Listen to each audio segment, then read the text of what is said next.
لا حول ولا قوة إلا بالله العلي العظيم. أعوذ بالله من الشيطان الرجيم. بسم الله الرحمن الرحيم. الحمد لله رب العالمين والصلاة والسلام على سيد المرسلين سيدنا ونبينا وشفينا أبي القاسم محمد. اللهم صل على محمد وعلى محمد وعليه الطيبين الطاهرين المعصومين ولعنة الله على أعدائهم أجمعين من يوم هذا إلى يوم الدين. أما بعد فقد قال الله تبارك وتعالى في كتابه المبين وهو أصدق الصادقين. قال الرسول من مات ولم يعرف إمام زمانه مات ميتة جاهلية. اللهم صل على محمد وعلى محمد. عزیزان محترم، بزرگان ملت، میرے ہم عمر بھائی، میرے چھوٹے بھائی، میں نے جس حدیث کریم کی تلاوت آپ تمامی حضرات کے سامنے پیش کی ہے وہ نبی اسلام کی بڑی ہی مشہور و معروف حدیث ہے. من مات ولم یعرف امام زمانے ہی ماتا میتتن جاہلیہ، یعنی جس نے اپنے زمانے کے امام کو نہیں پہچانا یا جو اپنے زمانے کے امام کو پہچانے بغیر مر گیا اس کی موت جاہلیت کی موت ہے. اچھا، جاہلیت کیا چیز ہے؟ یاد رکھیے عزیزو، جاہلیت الگ چیز ہے، جہالت الگ چیز ہے. جاہلیت کیا ہے؟ نبی کی بعثت سے پہلے کا جو زمانہ تھا اس زمانے کو کیا کہا جاتا ہے؟ جاہلیت. اس زمانے کو کیوں جاہلیت کہا جاتا ہے؟ کیونکہ اس زمانے میں وہ جو زمانہ تھا وہ یا تو کفر کا زمانہ تھا، کافرین ہوا کرتے تھے اس زمانے میں، یا عیسائیت یا مشرکین، اس لیے اس زمانے کو جاہلیت کہا جاتا ہے. نبی نے اس حدیث میں جاہلیت کا استعمال کر کے بتا دیا کہ جو بھی اپنے زمانے کے امام کو پہچانے بغیر مرے گا اس کی موت ایمان پہ نہیں ہوگی، یا تو وہ عیسائیت کی موت مرے گا، یا وہ کفر کی موت مرے گا، یا پھر وہ مشرکین کی موت مرے گا. دوسری بات، امامہ زمانے ہی. امامہ زمانے ہی کا مطلب کیا ہے؟ یعنی ہر زمانے میں کوئی نہ کوئی امام ہوگا، یعنی ہر زمانے میں. اور الحمدللہ آج کا بھی زمانہ جو ہے وہ امام کے وجود سے خالی نہیں ہے. آج بھی ہمارے سروں پہ خدا نے امام زمانہ کا سایہ رکھا ہوا ہے.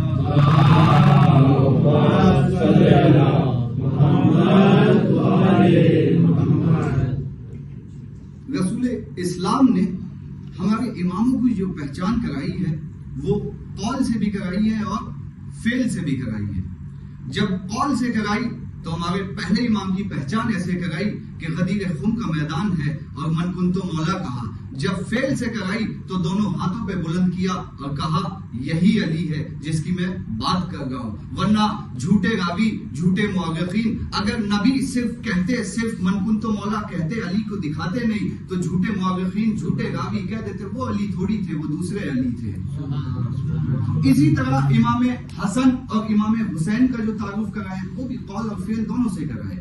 جب قول سے کرایا تو کیا کہا؟ الحسن والحسین شباب اہل الجنہ، یعنی حسن اور حسین جوانوں کے جنت کے سردار ہیں.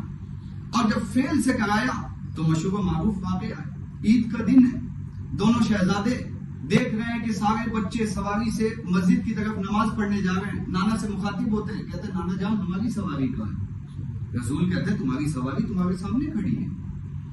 رسول دونوں شہزادوں کو اپنے پشت پہ بیٹھا لیتے ہیں اور کہتے ہیں میں ہوں تمہاری سواری. یہ ہے عظمت امامت، یہ ہے حسن اور حسین. جو پشت رسالت پہ بیٹھے ہیں اس کو حسن اور حسین کہا جاتا ہے.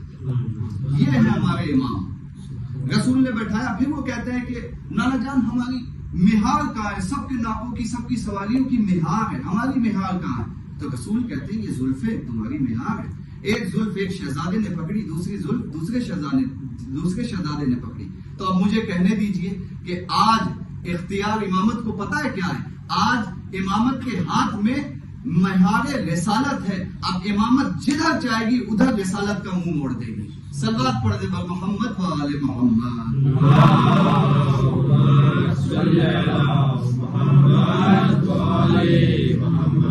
ایک چیز اور عرض کرتا چلوں کہ یہ پوری زندگی کی میں دوسری مجلس پڑھ رہا ہوں، تو میرا جو خطاب ہے وہ بزرگوں سے نہیں ہے، بزرگ مجھ سے بہتر جانتے ہیں، میں اپنے نوجوان بھائی اور اپنے جو مجھ سے چھوٹے ہیں ان کے لیے چند باتیں پیش کر رہا ہوں۔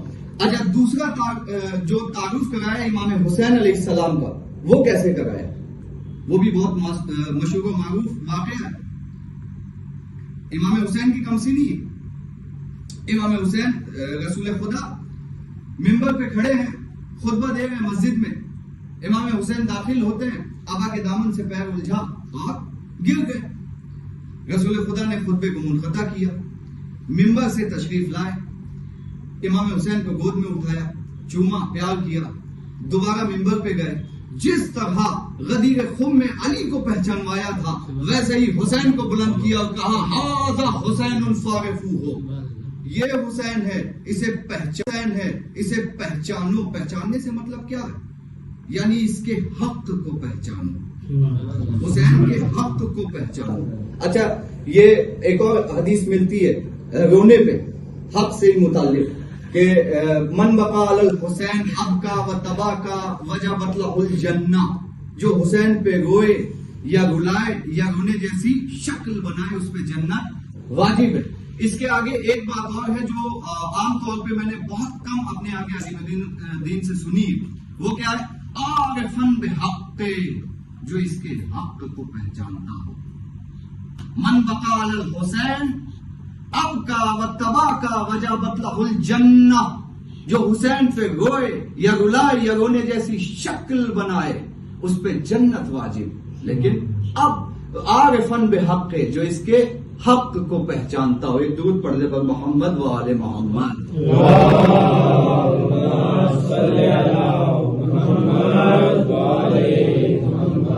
جو اس کے حق کو پہچانتا ہو۔ اچھا، یہ حق کیا ہے؟ حق کیا چیز ہوتی ہے؟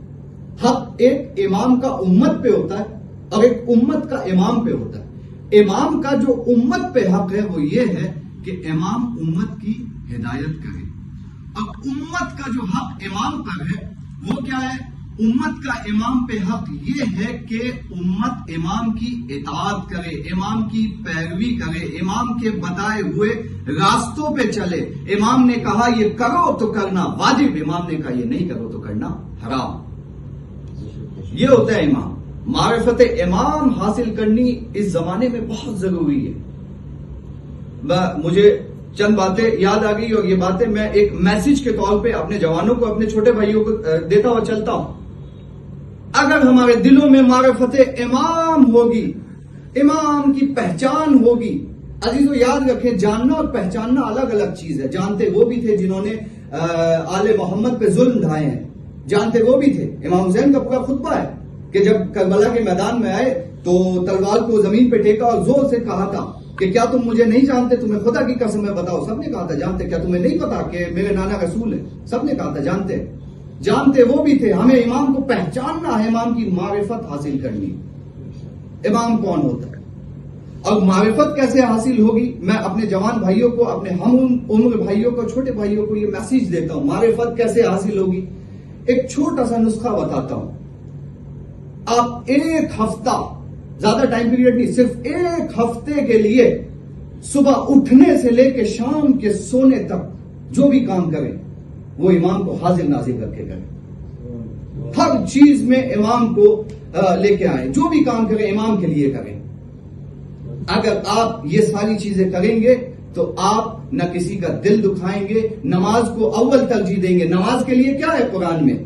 اہل جہنم سے سوال ہوگا، ما سلککم فی سقر، تمہیں کون سی چیز جہنم میں لے کے آئی؟ وہ جواب دیں گے قالوا لم نک من المصلین، ہم نمازی نہیں تھے۔ ایک اور آیت ملتی ہے فویل للمصلین الذین هم عن صلاتهم ساہون، ویل ہے ان نمازیوں کے لیے جو نماز کو ہلکا شمار کرتے ہیں۔ ویل کیا چیز ہوتی ہے؟ بزرگ میرے سے بہتر جانتے ہیں۔ ویل جہنم کا سب سے نچلا طبقہ ہے۔ جب ہم سنتے ہیں کہ جہنم میں ڈالا جائے گا تو روح کانپ جاتی ہے، اور جب دھسایا جائے گا سب سے نچلے طبقے میں پھر کیا حالت ہوگی؟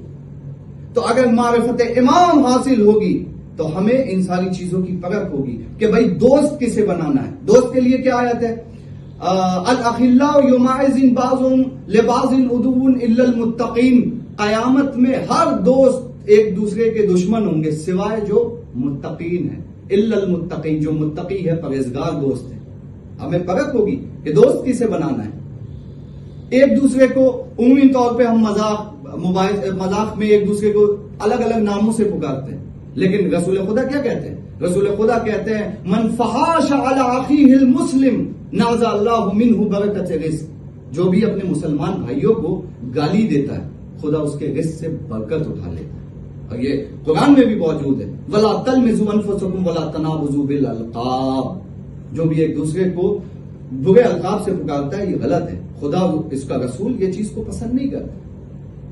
اگر معرفت امام ہوگی تو ہمارے دل میں صلہ رحم ہوگا، رشتہ داروں سے محبت ہوگی، بھائی کو بھائی کا خیال ہوگا، پڑوسی کو پڑوسی کا خیال ہوگا، ہم اپنے والدین سے اونچی آواز میں بات نہیں کریں گے۔ پھر میں ایک میسج بچوں کو دے کے چلتا ہوں، اپنے چھوٹے بھائیوں کو، کہ اگر ہماری کسی حرکت کی وجہ سے ماں باپ کا دل افسردہ ہوتا ہے، ماں باپ کے دل سے آہ نکلتی ہے، تو آپ آٹومیٹکلی آق ہو جائیں گے، اور جو آق ہو گیا نا اس کی بخشش نہیں ہے۔ اگر اس نے دل سے کی خدا کریم میں کر دی بخشش تو الگ چیز ہے، آق ہو جائیں گے، اور آق کبھی کسی کو بخشش نہیں ملے گی۔ اگر جو آق ہو گیا، ماں باپ نے آق نہیں کہا، صرف ان کو دل کو ٹھیس پہنچی آپ کے کسی کام کی وجہ سے۔ اگر معرفت امام ہوگی تو ہم یہ ساری چیزیں نہیں کریں گے۔ اچھا واپس آتا ہوں میں، رسول نے ایک تعارف اور کرایا۔ رسول نے ایک تعارف کیا کرایا؟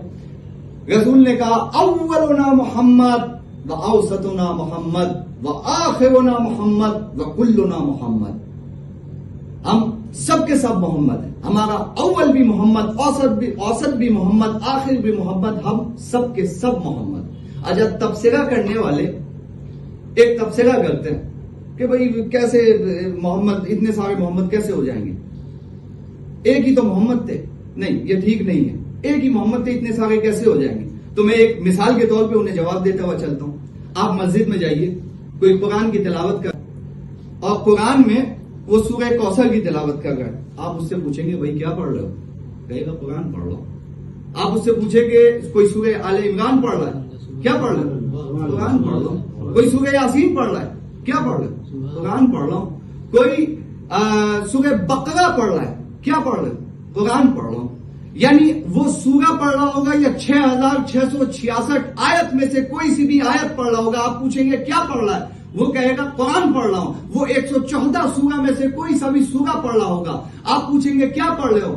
وہ کہے گا قرآن پڑھ رہا ہوں۔ یعنی اس بات سے ثابت ہوتا ہے کہ قرآن کی ہر آیت، ہر سورہ مکمل قرآن ہے۔ اسی طرح گھرانے آل محمد میں اول بھی محمد، آخر بھی محمد، سب کے سب محمد۔ درود پڑھنے پر محمد و آل محمد۔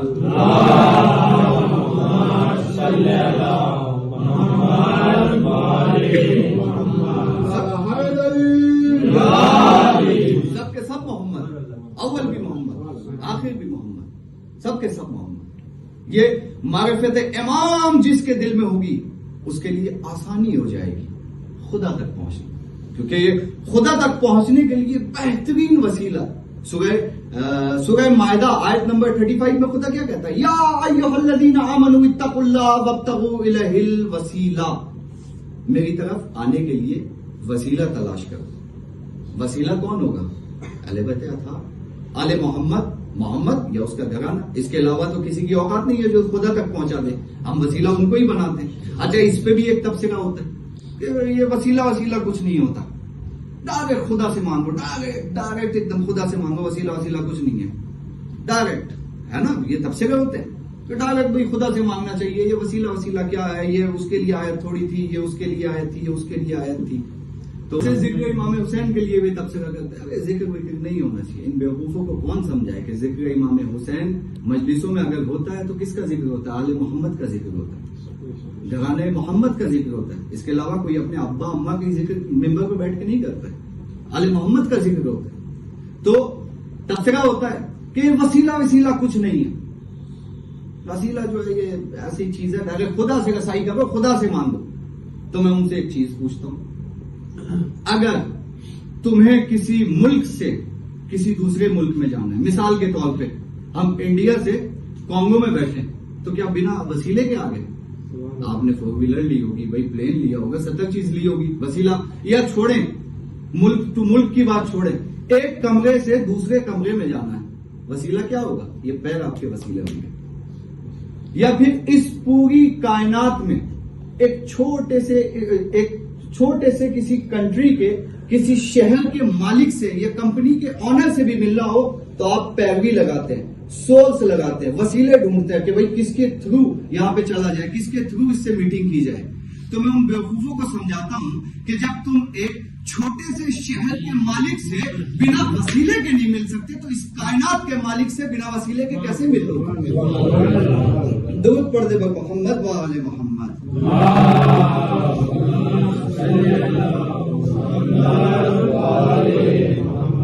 عزیزو، یہ ساری چیزیں، یہ جتنی بھی چیز ہے نا، یہ ساری کی ساری چیزیں بغض علی میں. اگر وسیلے سے کوئی منہ پھیر رہا ہے تو وہ بغض علی. ذکر حسین سے مجالس سے کوئی منہ پھیر رہا ہے تو وہ صرف واحد چیز ہے بغض علی. اگر ابو طالب کو کافر بتایا جا رہا ہے تو واحد چیز ہے بغض علی. اس لیے آپ کی مجالس پہ، میں نے ابھی تھوڑی دیر پہلے عرض کیا، مجالس پہ فتوے لگائے جاتے ہیں کہ بھائی مجلس میں جانا، ان کے حق نوحے کو سننا، مرثیے کو سننا، یہ غلط ہے. جبکہ خدا کیا کہہ رہا ہے اپنے حبیب سے؟ ذکر فإن ذکر تنفع المؤمنین. اے میرے حبیب، آپ ذکر کرتے رہیں، آپ ذکر کرتے رہیں، کیونکہ آپ کے ذکر کرنے سے مومنین کو فائدہ پہنچتا ہے. اچھا، سوال یہ ہے کہ اب رسول ذکر کس کا کرتے تھے؟ رسول نے کس کا ذکر کیا ساری زندگی؟ یا تو خدا کا یا اپنے گھرانے کا ذکر کیا. تو رسول، ہم تو سنت نبوی پہ عمل کر رہے ہیں، رسول نے بھی ذکر کیا، ہم بھی ذکر کر رہے ہیں. تو یہ ساری چیزیں، یہ ساری جتنے بھی فتوے ہیں صرف بغض علی میں لگائے جاتے ہیں. اچھا، ذکر پاک کرنے کے لیے بھی فکر کا پاک ہونا بہت ضروری ہے. جیسی مینٹیلٹی ہوگی، جیسی آپ کے برین میں، جیسا دماغ میں باتیں آئیں گی، جیسی فکر آئے گی، ویسے ہی زبان پہ ذکر آئے گا. اگر فکر پاک ہوگی تو صدیق اعظم حضرت علی ابن ابی طالب کے قاتلوں پہ لعنت بھیجی جائے گی. اگر فکر نجیس ہوگی تو ان کے ہی قاتلوں کو صدیق بتا دیا جائے گا. اگر فکر پاک ہوگی تو شہزادی زہرا سلام اللہ علیہا کے باپ کو غصب کرنے والوں پہ لعنت بھیجی جائے گی. اگر فکر نجیس ہوگی تو انہی کو غنی بتا دیا جائے گا. اگر فکر پاک ہوگی تو جناب حسن کے قاتلوں پہ لعنت بھیجی جائے گی. اگر فکر نجیس ہوگی تو انہی کو امیر بتا دیا جائے گا. اگر فکر پاک ہوگی تو امام حسین کے قاتلوں پہ لعنت بھیجی جائے گی. اگر فکر نجیس ہوگی تو اسی کو غزی اللہ بنا دیا جائے گا. اہل بیت کے دشمنوں پہ لعنت پاک ہوگی تو امام حسین کے قاتلوں پہ لعنت بھیجی جائے گی. اگر فکر نجیس ہوگی تو اسی کو غزی اللہ بنا دیا جائے گا. اہل بیت کے دشمنوں پہ لعنت. تو ذکر کے لیے فکر کا پاک ہونا بہت ضروری ہے. اور آپ بہت خوش قسمت ہیں کہ آپ بیٹھے ہیں، ذکر علی کر رہے ہیں، ذکر حسین کر رہے ہیں. آپ کی جھولی میں خدا نے غم حسین کو ڈالا. آپ کی زندگی کا سب سے پہلا مقصد، آپ کو خلق کرنے کا سب سے پہلا مقصد خدا کا کیا ہے؟ خدا کا پہلا مقصد اور آپ کی زندگی کا بھی مقصد غم حسین پہ آنسو بہانا ہے. کبھی رونے میں نہ شرمایا کریے، آگے ہمیں منزل کی طرف. کبھی رونے میں نہ شرمایا کریے، کیونکہ یہاں ارواح مقدسات آتی ہے. ایک 4 سال کی بچی آتی ہے اپنی 18 سالہ ضعیفہ دادی کے ساتھ. آپ نے جملے پہ غور نہیں کیا. 18 سالہ ضعیفہ دادی. 18 سال میں سوچیے، احساس کریے، 18 سال میں کون ضعیف ہوتا ہے؟ وہ دادی کا ہاتھ پکڑ کے آتی ہے. میرا دل کہتا ہے کہ قصدار کے پاس جاتی ہوگی اور پوچھتی ہوگی، دادی یہ کربلا میں کہاں تھے؟ یہ کربلا میں کہاں تھے؟ اگر یہ کربلا میں ہوتے تو میرا ہسبینڈ نہ مارا جاتا، میرے بابا کے گلے پہ خنجر نہ چلتا. رونے میں نہ شرمایا جایا کریے. آپ کا زندگی کا پہلا مقصد ہی رونا ہے. آپ کو خلق کی گریا امام حسین کو گریا کرنے کے لیے پیدا کیا گیا. ماتمداری کا پروگرام ہے نا, ماتمداری کرنی ہے نا.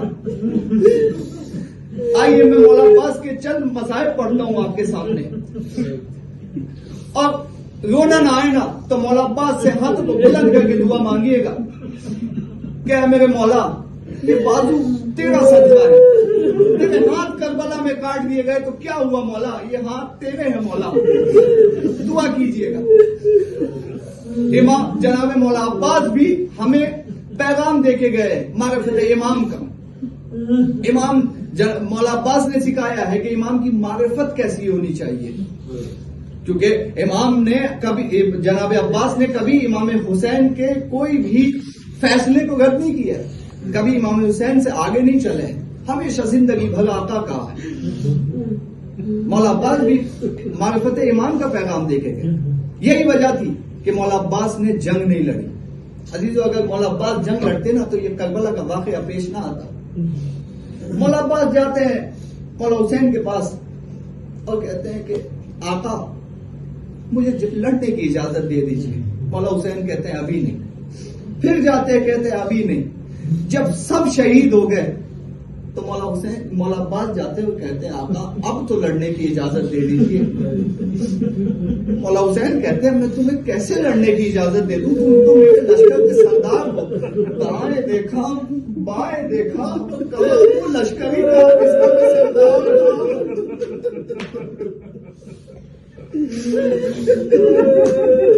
اب وہ لشکری کہا جس کا میں سردار تھا.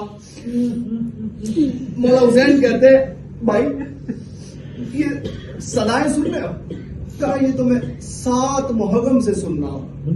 7 محرم سے کانوں میں العطاش العطاش العطاش کی صدائیں آ رہی ہیں. کہو پہلے جاؤ بچوں کے لیے پانی کی سبیل کرو. مولا عباس کو جناب سکینہ چھوٹی سی مشق لا کے دیتی ہیں اور کہتی ہیں چچا جان میں نے بچوں سے وعدہ کیا, بہت آس تھی نا سکینہ کو, بچوں سے وعدہ کیا چچا جان کہ میرا چچا جا رہا ہے پانی لے کے آئے گا. لیکن سکینہ کو کیا پتا تھا چند لمحوں بعد علم آئے گا, مشکیز آئے گا, لیکن تیرا چچا نہیں آئے گا.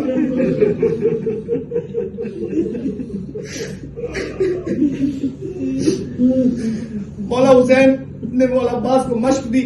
مولا عباس نے علم کو لیا. مولا عباس نے علم کو لیا. مولا حسین نے علم کو تھوڑا سا جھکایا, پھریرے پہ کچھ لکھا تھا, کچھ کاٹا اور کچھ لکھا. جو لکھا تھا وہ لکھا تھا نصر من اللہ وفتح قریب. جو کاٹ کے لکھا وہ لکھا انا للہ و انا الیہ راجعون. بس مختصر کیا. مولا عباس چلے فرات کی طرف. فرات پہ پہنچے, پانی کو چلو میں لیا, پانی کو واپس فرات پہ دے مارا. مجھے میرا دل کہتا ہے کہ اصغر یاد آئے ہوں گے, بی بی سکینہ یاد آئی ہوگی. پانی کو فرات پہ واپس دے مارا. اب مولا عباس نے مشکیزے کو بھرا, خیمے کا رخ کیا, خیمے کی طرف چلتے ہیں. کسی اشقیہ کی اتنی ہمت نہیں کہ عباس کے قریب آ جائے, تو دھوکے سے کسی شقی نے عباس کے بازو پہ وار کیا. عباس کا ایک بازو شہید ہو گیا. مولا عباس کے دوسرے بازو پہ وار کیا, دوسرا بازو شہید ہو گیا. اسی اسنا میں ایک شقی نے عباس کی طرف تیر چلایا جو مولا عباس کی آنکھ میں لگا. اب ٹھہریے اور احساس کیجیے, اگر دل پہ چوٹ لگے نا تو منہ سے یا عباس کہہ کے روئیے گا. اب انصاف سے بتائیے, مولا عباس کی آنکھ میں تیر لگا. آپ کی آنکھ میں ایک تنکا بھی چلا جاتا ہے تو کبھی یہ ہاتھ آپ کی طرف جاتا ہے, کبھی یہ ہاتھ آپ کی طرف جاتا ہے. ہائے میرا مولا کیا کرے جس کے تنکا نہیں پورا تیر چلا گیا لیکن بات ہوئی سب. عباس چاہتے ہی ہے کہ گھٹنوں کے سہارے سے تیر کو نکال دیا. مولا عباس نے گھٹنوں کو اٹھایا, سر کو نیچے کیا, چاہتے ہیں کہ تیر نکال لیں. اسی اسنا میں مولا عباس کے سر پہ کسی شقی نے ایسا گوش مارا کہ عباس گھوڑے پہ سنبھل نہ سکے، زین سے زمین پہ آئے، پھر ٹھہریے، پھر سوچئے، پھر احساس کریے، جب کوئی بلندی سے گرتا ہے تو وہ ہاتھوں کا سہارا لیتا ہے، ہائے عباس کیا کرے، منہ کے بل زمین، منہ کے بل زمین پہ آئے، صدا دیا، آقا حسین میرا آخری سلام لیجیے۔ مولا حسین خیمے پہ کھڑے تھے اور کہتے ہیں بھائی عباس میری کمر ٹوٹ گئی۔ مولا حسین مولا عباس کے پاس آتے ہیں، سر کو زانو پہ رکھتے ہیں اور پوچھتے ہیں کہ بھیا آخری خواہش کیا ہے میرے عباس، میرے لال آخری خواہش کیا ہے؟ کہتے ہیں 2 خواہش ہے، ایک تو میں جب پیدا ہوا تھا تب بھی آپ کے چہرے کی زیارت کی تھی، اب جا رہا ہوں تب بھی آپ کے چہرے کی زیارت کروں گا۔ کہا بھیا میں تیرے سامنے ہی تو ہوں، کہا کہ کیسے دیکھوں، ایک آنکھ میں تیر ہے، ایک آنکھ میں خون ہے، آقا میں آپ کو یہ بھی زحمت نہ دیتا اگر میرے بازو سلامت ہوتے۔ دوسری خواہش کا میرا لاچا خیمے میں نہ لے جائیے گا، میں شہزادیوں سے بڑا شرمندہ ہوں۔ مولا حسین نے آبا کے دامن کو لیا، آنکھ سے خون کو صاف کیا، مولا عباس نے زیارت کی، آخری ہچ کے لیے مولا حسین نے کہا انا للہ و انا الیہ راجعون۔ وصیت کے مطابق مولا عباس کے لاشے کو دریا کے کنارے چھوڑا، اب مولا علم لے کے بڑھتے ہیں، خیمے سے سکینہ دیکھ رہی ہے، بچوں کو اکٹھا کیا، بچوں کو دیکھو چچا پانی لا رہا، اب جو علم قریب آیا کیا دیکھا، چچا نہیں ہے تو میرا بابا، دوڑ کے لپٹ گئی، بابا میرا چچا کہاں ہے؟ سیدانیوں میں کوہرام برپا ہو گیا، واپس آ انا للہ و انا الیہ راجعون۔ ماتم